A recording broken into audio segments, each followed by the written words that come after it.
안녕하십니까. 당신의 인생을 바꾸는 치과의사 장현민입니다. 이번 시간에는 충치라고 하는 거 실제로 이제 어떤 식으로 치료를 하는지, 우리가 가지고 있는 옵션은 어떤 것들이 있는지, 그리고 어떨 때 이렇게 치료하고 어떨 땐 저렇게 치료하고 하는 것들에 대해서 좀 설명을 드리려고 합니다. 한 가지 이제 말씀드릴 거는, 지난번에 이제 충치 치료 기준도 그렇고 오늘 이제 어떻게 치료하느냐는 저의 기준입니다. 물론 제가 가지고 있는 기준이 세계에서 저 혼자만 가지고 있는 기준은 아니고요. 저도 이제 정규 치과 교육을 받은 치과 의사니까 교과서에 나와 있는 내용들을 토대로 해서 제가 개원을 하고 임상 상황에서 환자들 이렇게 치료하면서 조금씩 조정을 해 나갔던 것이 있거든요. 그래서 이제는 좀 나름의 명확한 기준이 있어서 그런 것들에 대해서 좀 설명을 드리려고 합니다. 실제로 이제 저희 병원 이천 스탠다드 치과에 오시면은 충치가 이제 얼마만큼 먹었고 이거를 치료해야 되는지 말아야 되는지, 이거 치료를 하면 이제 어떤 식으로 치료를 하는지에 대해서 자세히 설명을 다 드립니다. 근데 이제 그런 것들을 이제 영상을 통해서 조금 설명을 해보려고 합니다. 자, 그러면 충치라고 하는 거는 세균에 의해서 이제 치아가 파괴되는 걸 얘기를 합니다. 이게 썩는다 그러잖아요. 그래서 없어지는 건데, 그렇게 해서 없어진 조직을 그냥 두면 어떻게 되느냐? 당연히 계속 썩겠죠. 자, 근데 우리 몸에서 대부분 보면 이제 제가 작업을 하다가 이런데 이제 칼로 베이거나 어디 쓸려가지고서 이제 피가 나고 그렇게 되면 사실 소독만 잘 해주고 그냥 가만히 며칠 놔두면은요, 웬만한 경우에는 상처들이 회복이 됩니다. 뼈도 부러졌던 것도 깁스하고 가만히 있으면 뼈가 붙는 것처럼 일반적으로 우리 몸은 이렇게 회복될 수 있는 능력을 가지고 있습니다. 근데 치아는, 치아의 구조를 이렇게 보면 제일 겉에 범랑질 있고, 그 다음에 그 안쪽에 상아질이 있고, 그 안쪽에 이제 치수가 이렇게 있다고 말씀드렸는데요. 이 범랑질이나 상아질이나 사실상 그 재생이나 회복은 되지 않는 조직입니다. 딱딱한 걸 먹다가 살짝 깨졌다거나 좀 썩어가지고서 이 부분이 이제 없어졌다거나 하게 되면 그게 그냥 자연스럽게 놔둔다고 해서 회복이 되지는 않습니다. 근데 이제 일반적으로 초기 충치는 치료하지 않고 그냥 놔두면은 충치가 멈추기도 한대요 라고 하는데, 그거는 맞는 말입니다. 근데 그거는 어떻게 되는 거냐면, 이렇게 썩은 부분이 다시 재생이 되는 건 아니고요.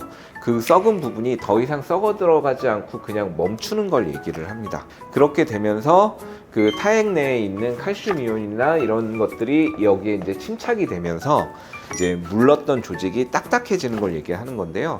이것도 회복이라면 회복일 수는 있지만 엄밀하게 얘기하면 그냥 그 상태 그대로 멈춰 놓는 겁니다. 그래서 치아가 손상되거나 그렇게 되면 이제 회복이 되지 않기 때문에 이거를 다시 원래의 형태대로 만들어주는 수복이라고 하는 과정이 반드시 필요하게 됩니다. 충치가 이제 생겨가지고 세균에 의해서 썩어 들어가는 부분이 이 범랑질 내에 국한되어 있는 것이 확인이 된다면, 그러니까 이제 엑스레이를 찍어 보거나 아니면은 제가 날카로운 기구 같은 것들로 이런 데를 이제 긁어 봅니다. 그렇게 해서 긁어 봤을 때 그 부분이 상아질까지 들어가지 않아 있는 상태, 그래서 범랑질에서만 있는 상태고, 그 다음에 이제 찍어 봤을 때 별로 이렇게 들어가는 것 같지 않다, 이미 딱딱해진 상태다. 아까도 얘기했지만 이제 초기 충치가 있었지만 이제 더 이상 진행이 되지 않고 양치질을 잘해서 그냥 멈춰 있는 상태인 것 같다. 그러면 사실 충치 치료를 안 하고 그냥 돌려보내기도 합니다. 그러면서 이제 한 6개월, 1년 이렇게 하면서 이제 살펴보기도 하는데요. 일반적으로 충치가 이제 들어가서 상아질까지 들어가게 되면 이때부터는 치료를 고려하게 됩니다. 자, 그러면 이때부터는 이제 어떻게 하느냐, 얼마만큼 손상을 입었느냐가 중요합니다. 이제 충치 치료를 할 때 예를 들어서 충치가 이렇게 들어가 가지고 여기에 상아질이 한 요만큼 정도가 먹었다. 그러면 전체적인 치아의 사이즈에 비하면 그 충치의 크기가 그렇게 크거나 넓거나 깊지 않습니다. 그런 경우에는 이른바 얘기하는 복합 레진, 그러니까 레진으로 때운다, 이렇게 얘기하는 그 재료를 통해서 여기 충치를 이렇게 제거를 하고 여기에다가 복합 레진을 떼어주게 됩니다. 복합 레진이라고 하는 건 기본은 플라스틱이라고 생각하시면 됩니다.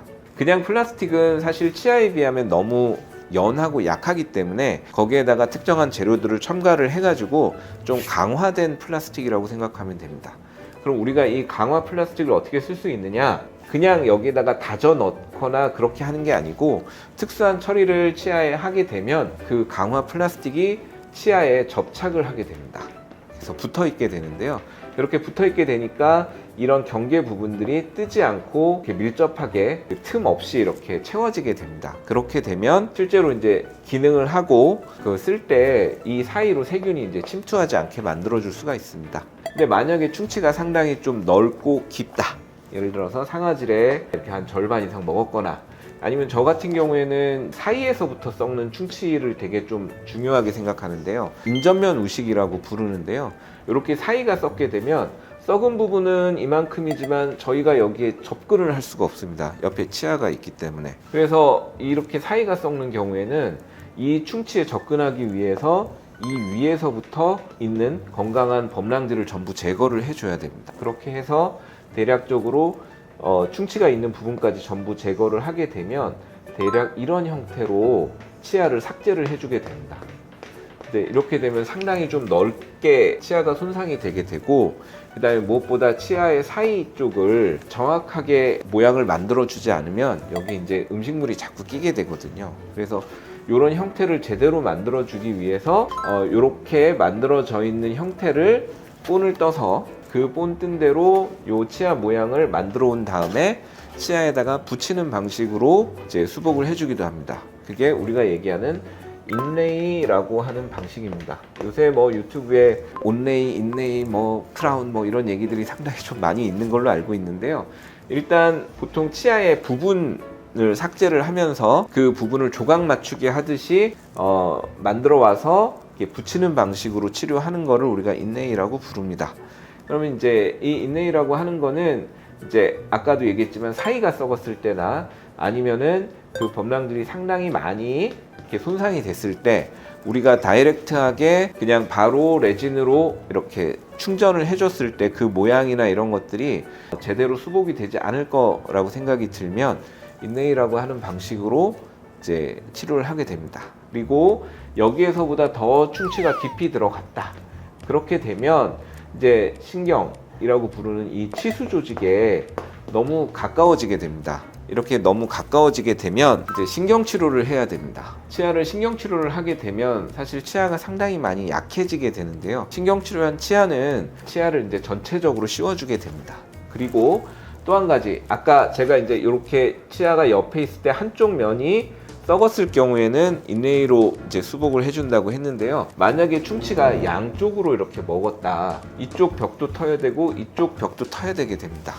그렇게 되면 치아가 심각하게 약해지는 경우가 생깁니다. 치아를 위에서 이렇게 봤을 때 만약 이쪽 벽도 썩었고 이쪽 벽도 썩었다 그러면 인레이를 이런 식으로 치아를 횡단을 해서 떼우게 되면 치아가 상당히 좀 약해지게 됩니다. 어떻게 되냐면 위에서부터 얘가 이제 씹는 힘을 받게 되면 이렇게 힘을 받으면 치아가 이렇게 벌어지게 되는 힘을 받게 됩니다. 치아가 이게 쪼개지는 힘을 받을 수 있기 때문에 이것만 가지고서는 사실 좀 힘을 제대로 받아줄 수가 없게 됩니다. 그래서 이런 경우에는 치아를 완전히 이렇게 둘러싸서 이렇게 벌어지지 않게 씌워주는 치료가 필요하게 됩니다. 우리가 그거를 크라운이라고 하죠.